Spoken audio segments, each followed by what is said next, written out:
My dear Marquis, I have been honored with your favor of the 25th of last month by Monsieur Pongibod, and wish my time, which at present is taken up by a committee of Congress, would permit me to go fully into the contents. This, however, is not in my power to do.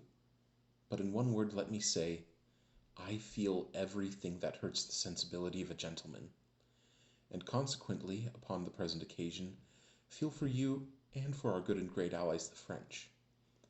I feel myself hurt also at every illiberal and unthinking reflection which may have been cast upon Count d'Estaing, or the conduct of the fleet under his command. And lastly, I feel for my country.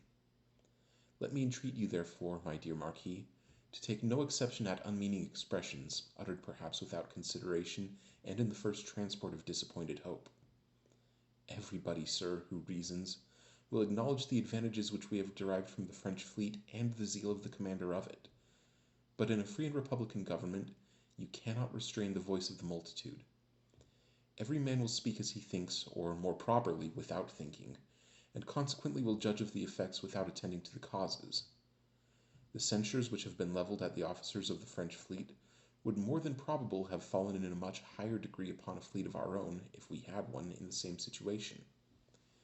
It is the nature of man to be displeased with everything that disappoints a favourite hope or a flattering project, and it is the folly of too many of them to condemn without investigating circumstances. Let me beseech you, therefore, my good sir, to afford a healing hand to the wound that unintentionally has been made. America esteems your virtues and your services, and admires the principles upon which you act. Your countrymen, in our army, look up to you as their patron. The Count and his officers consider you as a man high in rank and high in estimation, here and in France.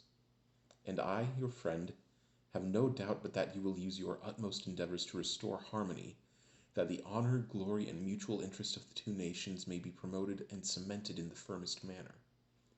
I would add more on the subject, but am restrained for want of time, and therefore shall only add that with every sentiment of esteem and regard, I am, my dear Marquis, your obedient servant and affectionate friend.